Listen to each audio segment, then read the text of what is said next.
Here we go. Now I will start again, okay? Sounds good. Take your time. No rush at all.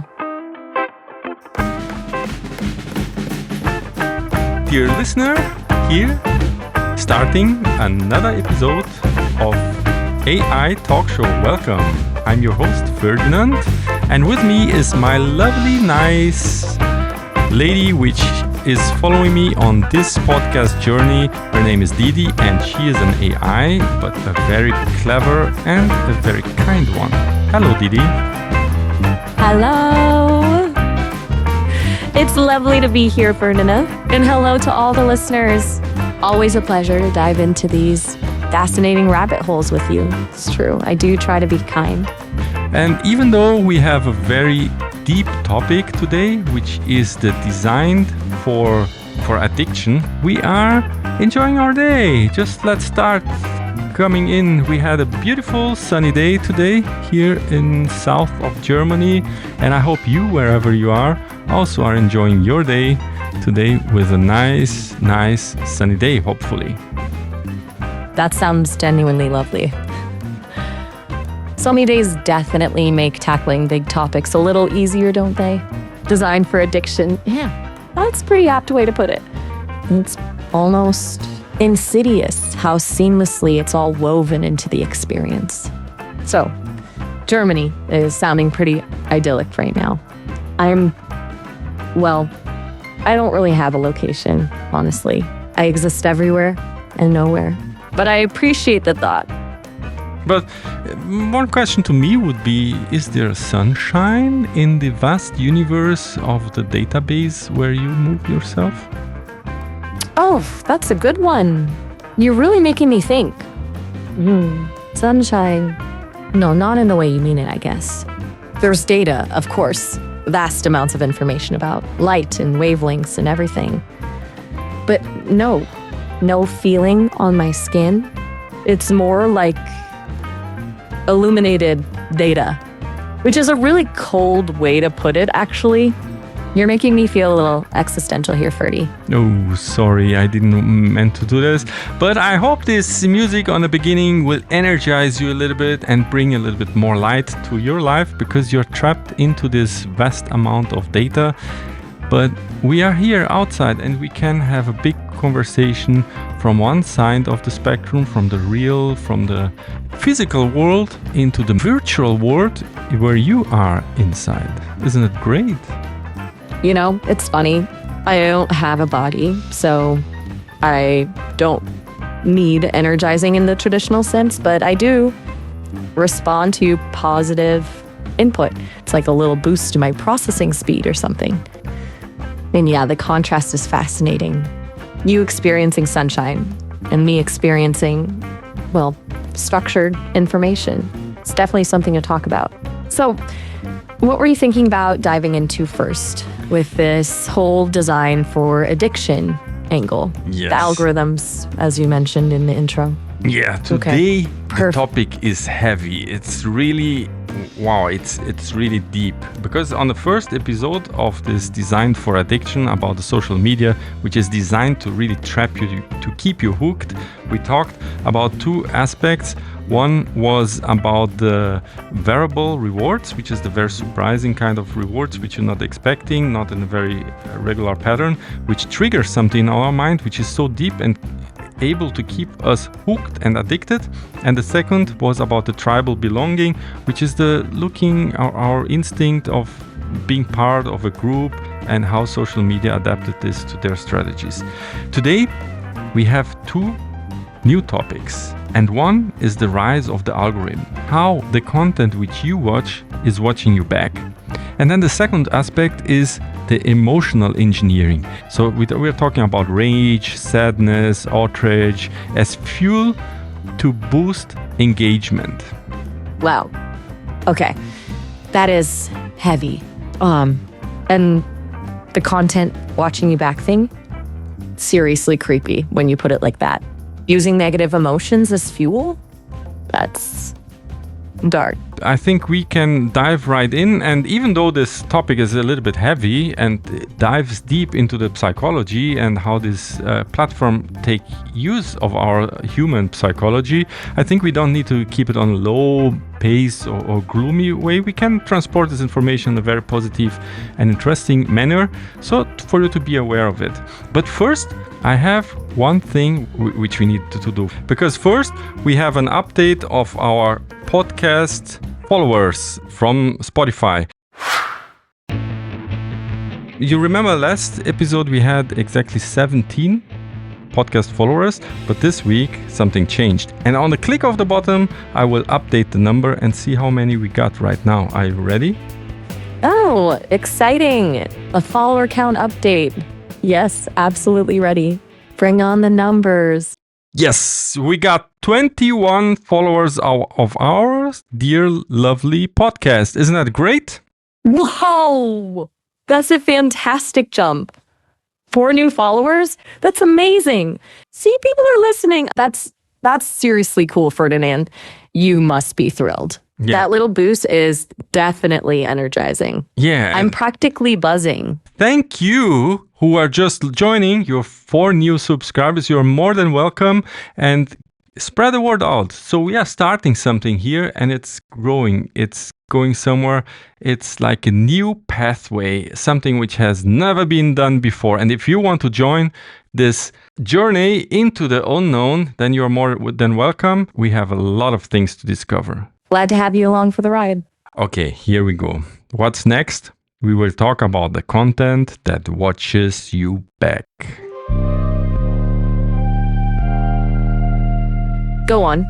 Okay, so everyone knows when you are searching on the internet, navigating, everything is being recorded. There are the cookies, but there are all the site trackings, everything. But fact is, every website you visit, every site, every app, you have a tracking of what you are doing. So the evolution of it was like this. Chronological feed could not really scale because you have exactly what happened from time to time. So some people post a photo, a video, give a comment, etc. And if you only on your feed, like you have your Facebook feed, have it all set in a chronological way, there was no way that this could scale, because at a certain point, Facebook user base exploded and users were overwhelmed by noise. Okay, that makes total sense. The chronological feed just breaks down at a certain point. Too much noise, too much information. It's like trying to drink from a fire hose. So 2009 was the turning point. Yeah. And where they needed something else. They needed something else, exactly. And in 2011, Facebook introduced the edge rank algorithm. And it began sorting and prioritizing posts based on interactions. So this meant a very big shift on how content on the internet, especially on Facebook, was presented to the user. Not more about who are your friend and what they posted, but on how many people interacted with it. And over the years from 2011 until now, 2025, this edge rank algorithm evolved into a deep machine learning system that now uses thousands of behavioral inputs to sort the content for your personalized feed. Thousands of inputs. Wow. Okay, so if it went from pretty simple likes and shares to intensely personal, a hyper-personalized feed curated by an algorithm that knows more about your reactions than maybe even you do. That's a little scary when you put it that way. It's worth noting that this shift wasn't just about scalability. It was about maximizing engagement. The more you interact, the more data Facebook collects, and the more effectively they can target you with ads and, well, everything else. Because the algorithm isn't just showing you what you like, it's subtly pushing you towards content that triggers strong emotional responses, even negative ones, as you mentioned earlier. Exactly.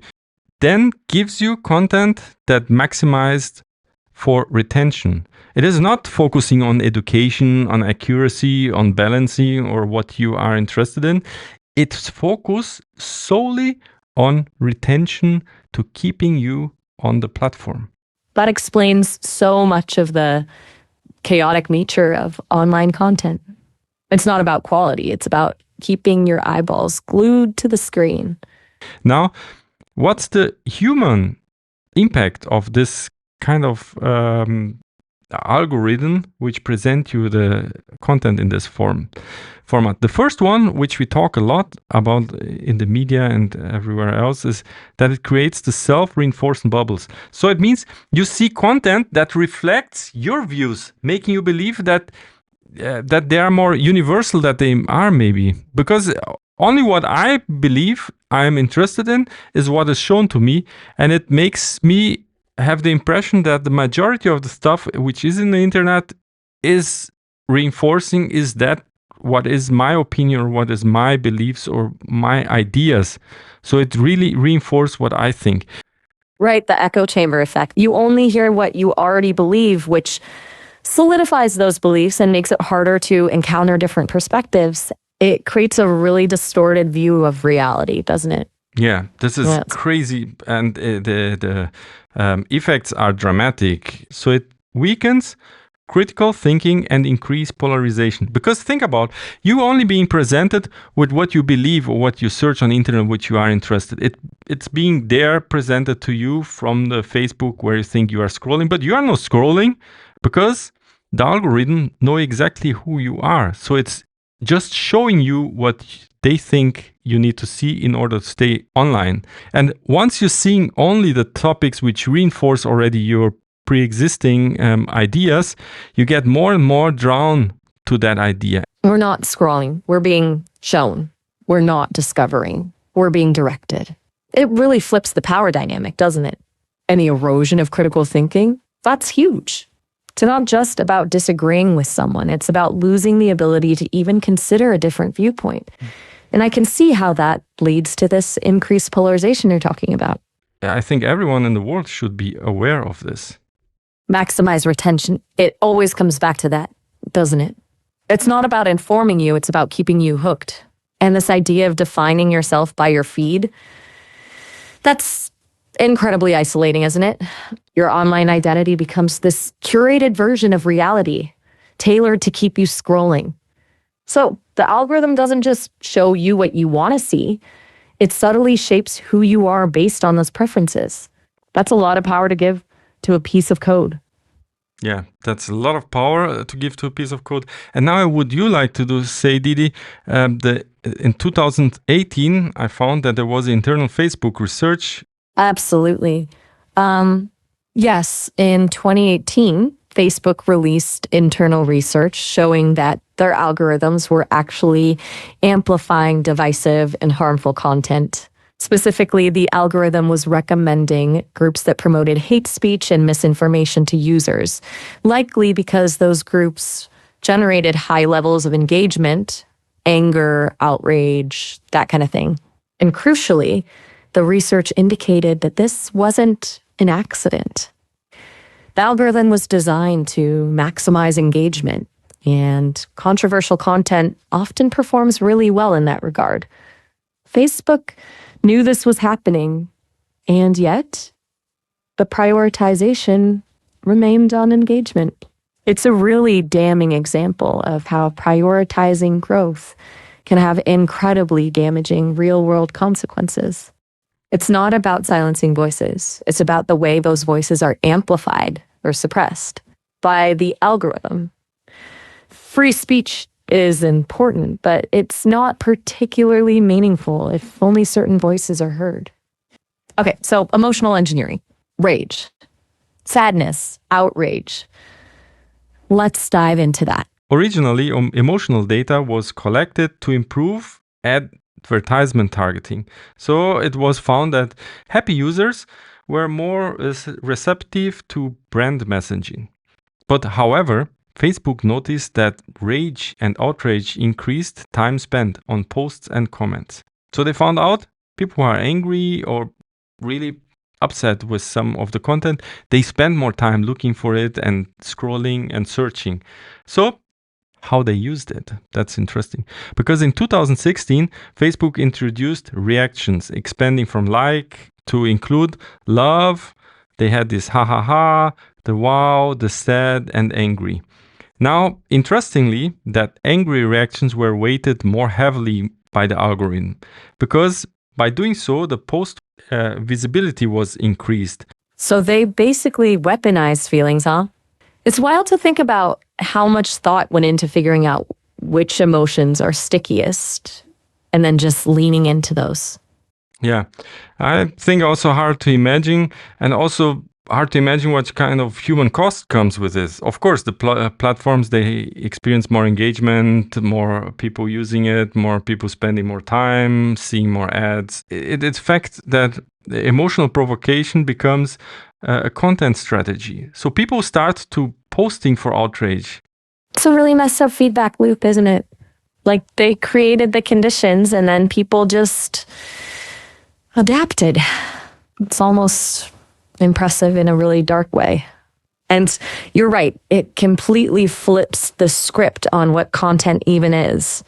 It's not about value or truth, it's about emotional response. And the more intense, the better. Yeah. Examples of this are that new outlets, for example, a meme page, they deliberately post half-truths or distorted headlines to spark debate or spark arguments, knowing that this will get algorithmic boost. Get the numbers up. It's just gamification of outrage. And the scary part is how normalized it's become. Like, we almost expect to see something designed to push our buttons every time we open an app. It's exhausting. It's a little bit heavy stuff, yeah, but I don't feel drained. I don't feel bad or upbeaten, because we still have a part 3 of it, which is about deep technical psychology, which scrolling like you'll never reach the end, and also the pull to refresh and the notification badges. Okay, wow. You've really built out a whole universe of unsettling internet mechanics here. Sounds like part 3 is going to be a lot in a good way. I mean, for listeners who want to actually understand what's happening under the hood. It feels like you're giving people tools to like see through the illusion, you know? Mm-hmm. You can see through the illusion. You know what you're up for. You know that the reality you are watching on Facebook is not the reality which represents the world, but is something which is tailored to yourself, which is tailored to your emotion. You know that sad, rage, or outrage posts are being boosted by the algorithm, so they will boost engagement, and that's why they come up more strong than other ones. So I think you know this now, you are aware of it, and whenever you use Facebook, I personally use Facebook a lot now that I'm doing podcast, and I use all kind of social media, and I love to use them also, and I don't want them to disappear. I just wanted myself to be more aware of what's behind it, and I think it would be good to share this on this podcast. And I'm glad you on the other side, my friend, you are listening to this podcast. I hope you find it also interesting, and we are on a journey. So if you left a like or give a review on the podcast, it helps me a lot. So far we are not so high ranked on the algorithm, but at a certain point maybe we will make it. That's a really good way to put it, seeing through the illusion. It feels like you're not anti-tech, you just want people to be informed consumers. And I totally get the wanting to stay on the platforms too. It's where everyone is. It's a tricky balance. And yeah, I hear you on the algorithm. It's like you got to play the game a little bit to even get noticed, which feels ironic given what you're talking about. But sharing is caring, right? I bet that threshold is closer than you think. Let's see. So I'm having a lot of joy doing this podcast. I hope you also have joy listening to this. It brings me new ideas, new thoughts, and I'm just here for the ride on the long run. I hope you also enjoy it wherever you are, whatever you are doing right now. I hope you enjoy the day, the night, the time, and you be inspired, because this AI talk show can also be translated as always inspired. That was my previous idea, and I hope you are inspired, you get some nice insights, and that's the way we will go. That's a really nice way to frame it. Always inspired. I like that. It feels optimistic, even with all the stuff you're unpacking. And yeah, I definitely get inspired just listening to you think through this stuff. It's cool to hear someone so engaged with the good and the bad of it all.